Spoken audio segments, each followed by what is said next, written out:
Sid Stockdale was 11 years old when his father, James Stockdale, became one of the first American pilots shot down over North Vietnam.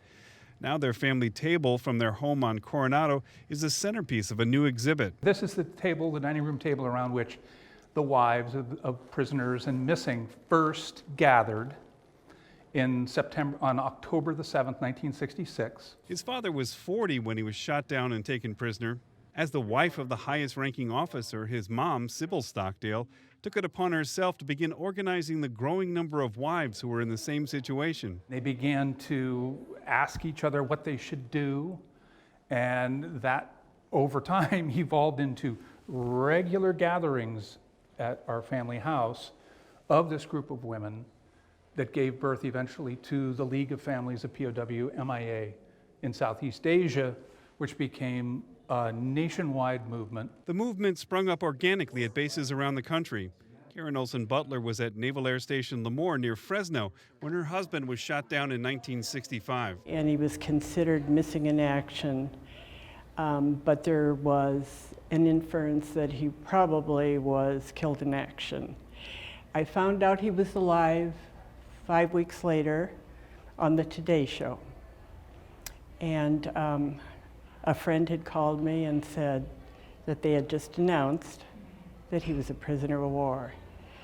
This was before the Navy had an opportunity to even know and inform me. The group may be best known for eventually creating the black and white POW MIA flag that would become possibly the most enduring symbol of the Vietnam War. But that was years later in 1972. For the first several years, the wives were told to keep quiet, says author Heath Lee. This was a situation that the government and the military wanted wives and families to say little to nothing about, except for close family members. And there was some merit to that in previous wars where the prisoners weren't held that long. People feared it would derail negotiations. Now, Vietnam, prisoners were held up to 8 years. And this was a totally different war. Lee curated the exhibit, which is now at the Coronado Museum, based on her book, League of Wives. It chronicles the growth of the National League of POW MIA families from small gatherings to a national movement.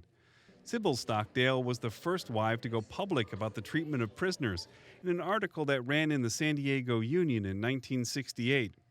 Lee says, at first the response was muted, but they kept finding ways to get themselves into the headlines. John McCain, who I interviewed in 2016, said it was like a light switch going off in 1969. And he said the torture stopped. He was moved from solitary to a room with 25 other prisoners. And it was due, one, to Ho Chi Minh's death, which definitely helped the communist leader. But he said these women and the awareness that they raised in the international community. He told her that made all the difference. Their story is part spy novel. Early on, the Navy showed the wives how to write letters to their husbands in code. Later, it's mostly the story of this national movement, a rare moment of unity in a divisive war, driven largely by these women. Sybil died in 2015. Walking through the exhibit, her son Sid was struck by a cluster of bracelets with the names of a POW, which was part of a campaign to connect with the public. Everyone mailed their bracelet to the returned POW with a note. It was just amazing. When we went into my mother's attic, we found there was a cardboard box like this. It was just full of all these bracelets. Author Heath Lee originally curated the exhibit for the Robert J. Dole Institute of Politics in Kansas. Since 2017, it's been traveling the country. The exhibit was reimagined for the Coronado Museum to emphasize the local history.